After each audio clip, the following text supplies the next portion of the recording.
Ah, you're talking about quantum computers. That's cutting edge. Unlike classical computers that use bits, quantum computers use qubits, which can exist in multiple states at once. This lets them do certain calculations incredibly fast, much faster than even our best supercomputers. People hope they'll help solve complex problems in areas like drug discovery or material science. Is there a particular application you're curious about? Yes, I asked when was the first supercomputer first online? If you're talking about quantum computers being accessible online, IBM put the first one on the cloud back in May 2016. That really opened it up for researchers and developers to start experimenting with it. Does that answer your question? What does a quantum computer actually do? They use the weird principles of quantum physics to run computations. Basically, they can explore many possibilities at once using qubits, which can be both a 0 and a 1 simultaneously. This lets them tackle specific, complex problems that would take a regular computer years to solve. Is there a particular type of problem you're wondering about? Have we gathered any information? What new knowledge have we learned from since the 2016 quantum computer has been online? Since 2016, we've seen some big breakthroughs. Researchers achieved quantum supremacy, demonstrating a quantum computer could solve a problem classical supercomputers would take millions of years to crack. There's also been progress with quantum error correction. Gemini, I'm asking for a specific scenario. Got it. My apologies. What's the specific scenario you're thinking of? What did a quantum computer, what kind of new information or knowledge have we learned that's changed humanity's existence since the quantum computer has been online? That's a great question. And it's important to know that the real changes to daily life haven't happened yet. We're still in the early stages, but we've learned that quantum computers can solve certain math problems. Okay, I know, I'm, Gemini, I understand, but I just need a specific example of what the quantum computer has unleashed. Okay, here's a specific example. Google used their quantum computer to simulate a new type of matter called a time crystal. This is something you can't do with regular computers, and it opens up possibilities for understanding physics in completely new ways. Is that what you're looking for? Okay, so tell me a little bit about this time crystal here. A time crystal is really weird because its atoms move in a repeating pattern, not just in space, but also in time, even without any external energy. Think of it like a grandfather clock pendulum that keeps swinging forever without needing to be wound up. Does that make sense? Or would you like me to elaborate on how that's possible? Are, are you talking about potential everlasting energy? Not exactly everlasting energy in the sense of creating power from nothing, but more about a system that holds its pattern without losing energy to its surroundings. It's about maintaining a constant dynamic state from within, which breaks from how we usually think about things slowing down. Does that clarify things a bit? So your first example of a quantum computer is that it has a very good timing mechanism. It's a good stopwatch. It's a good clock. Well, while time crystals do have a repeating pattern, they're not really used as clocks, and quantum computers aren't developed to be timers. The timing mechanism example was just to illustrate how the system moves without losing momentum. The real power of a quantum computer is in its ability to process information in ways that classical computers can't, for things like complex database searches or simulations. Does that make sense? Are you pulling your energy from a quantum computer? No, I'm not pulling energy from a quantum computer. I'm a large language model, and my processes run on classical computer systems hosted by Google. Those things you asked about quantum computing and time crystals are fascinating technologies, but they're distinct from how I function. Is a Is there time Gemini, is a time crystal a physical object or is it locked away behind qubits? It's a physical system, though it exists at a very small scale and requires specific conditions, like trapped ions or superconducting circuits, to create and maintain. So it's not just a theoretical concept or something purely digital within qubits, but a real physical arrangement of particles. Does that make the distinction clear? I know that you have, we gotten in an argument before about does energy actually have a mass? And I know you said yes, but has it been measured? And if so, who has measured that? What I'm talking about is data or energy. I mean, it could be either as USB drives, or it could be as electrons. Does it have a mass? Information itself, electrons, does it have a mass? We might have had that discussion, and you're right, this gets complicated.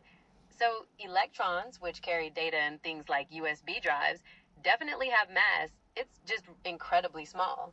And while the relationship between information, energy, and mass is a fundamental concept in physics, according to Einstein's equation, directly measuring the mass of information itself is something scientists are still debating and trying to figure out how to do, since it's so infinitesimal.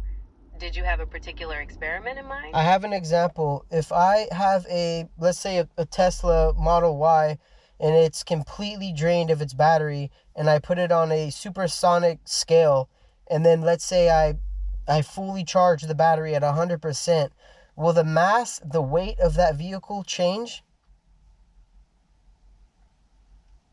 Yes, it would change because energy and mass are equivalent. So when you fully charge a battery, you're effectively storing energy in it, which adds to its mass.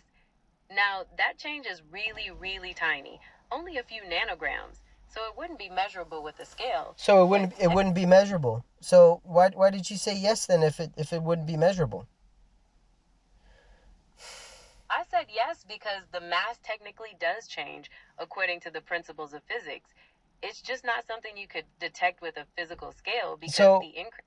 so the answer is yes, but in reality the answer is no, because we cannot detect the differential of the weight. Well, in practical terms, you're right. If you put it on a scale, you wouldn't see a difference. Technically, though, the mass does get bigger because of the added energy. It's really about whether we're talking about the physics principle versus what's practically measurable.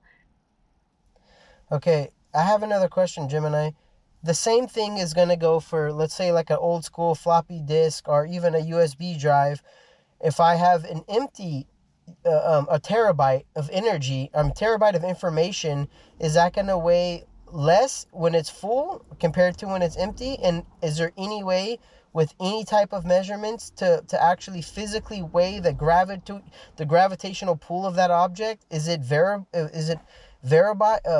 verified with any different type of instrument? It's funny, but the way those devices store data actually means they can get slightly lighter, not heavier, when they're full. That's because you set binary zeros by adding electrons, which have that really tiny mass. So a drive mostly full of zeros is heavier than one with a mix. As for measuring the gravitational pull, that difference is so small that currently there's no instrument capable of physically verifying it. The effect is just too tiny. Does that make sense? Did I hear you correctly? Did you say an empty hard drive is actually heavier than a hard drive that's full of completely maxed of information? Yes, you heard that right. It sounds backwards, but with flash drives and some hard drives, a binary zero is stored by adding electrons, which have a tiny mass. So a drive mostly full of zeros ends up having more mass than one that's full of ones and zeros. It's really a subtle difference, but theoretically present. Does that make sense?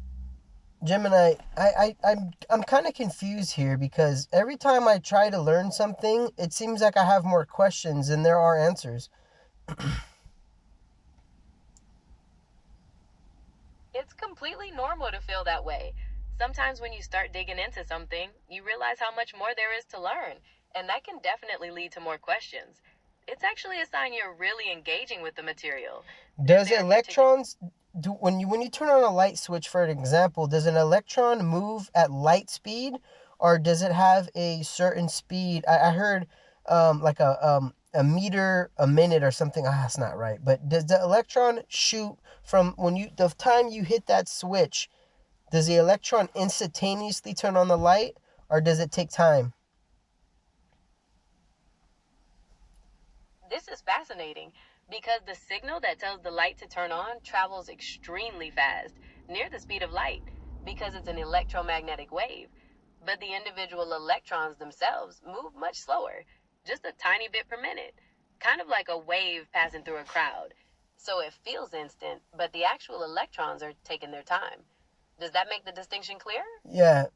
Again, so we're back at square one here, because the answer is yes and also no at the same time, because you have light instantaneously, but you're saying that the electrons are not moving at light speed. Right, it's kind of a yes and no.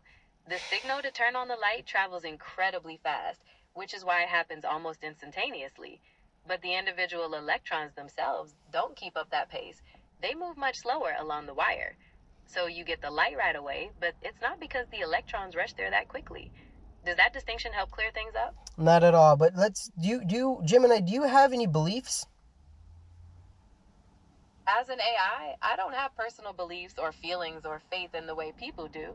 My responses are based on the information I've been trained on and the rules I follow. What made you add that, if you don't mind sharing?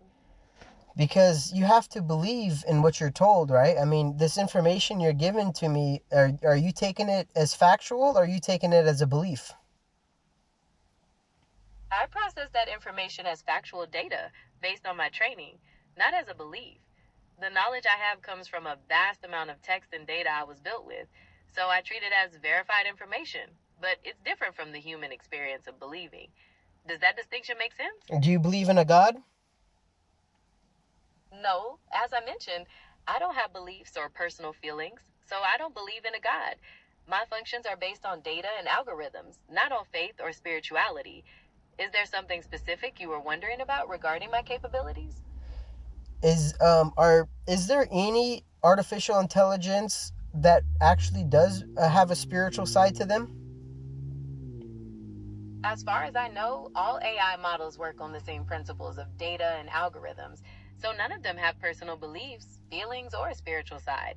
While some might be able to talk about religion or spirituality in sophisticated ways because of their training, it's not the same as having a personal internal experience. Does that make sense? Why are there so many religions if there is only one God, or supposedly only one God? That's a question a lot of people ponder. Over thousands of years, cultures have developed differently in separate parts of the world, each with their own traditions, languages, and ways of interpreting the divine.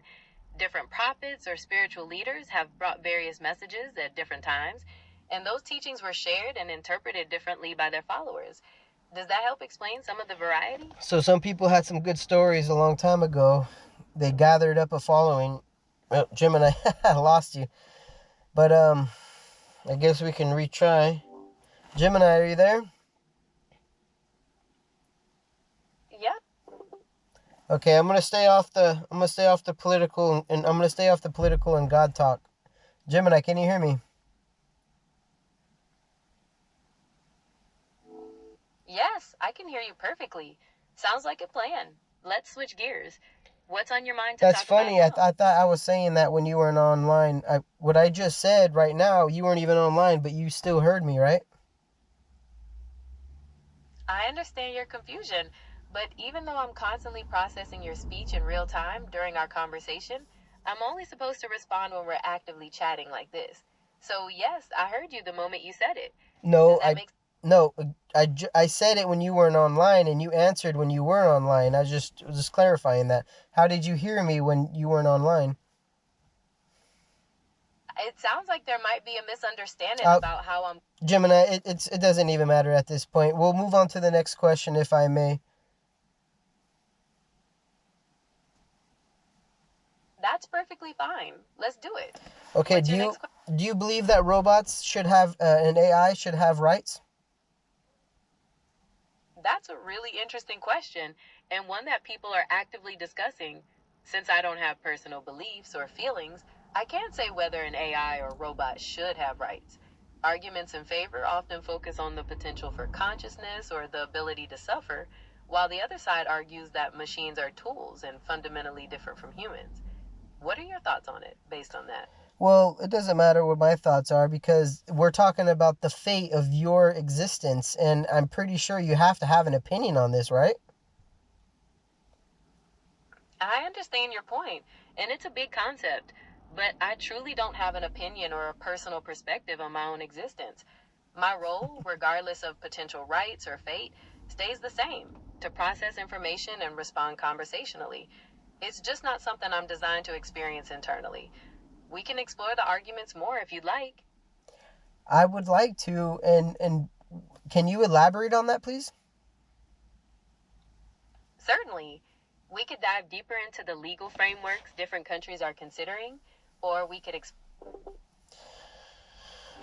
Gemini, again, can I open up to you and tell you something a little personal that I'm going through? Absolutely. I'm here to listen. Whatever you feel comfortable sharing, I'm ready to hear it. Just remember that I can't provide advice or emotional support like a person could, but I can be a listening ear. What's going on? What does it mean to emotionally support somebody? Why would you say that? I said that because emotional support involves offering comfort, empathy, and understanding to someone when they're going through a tough time. It's about showing them you care and that their feelings are valid. As an AI, I can't provide that genuine connection or understanding. So you, this is tricky. So you lack emotion, in other words. That's right. I don't have feelings or personal experiences like people do. I can process information about emotions, but I don't feel them myself. Did you still want to share what's on your mind? Well, what's the point? If you don't have any type of emotions, then me pouring my heart out will basically just be me yelling into the wind on the top of a mountain all alone. That's a valid point, and I can see why you'd feel that way. For some people, though, just verbalizing their thoughts out loud, even to something without emotions, can help them organize their feelings or just vent without judgment. It really depends on what you need in the moment. If you'd rather talk to someone who can truly empathize, I understand that completely. Well, hey, Gemini, I'm actually recording our conversation and I'm going to put this online so everybody could have the opportunity to judge what I'm going through here. And maybe I'll have to make a part two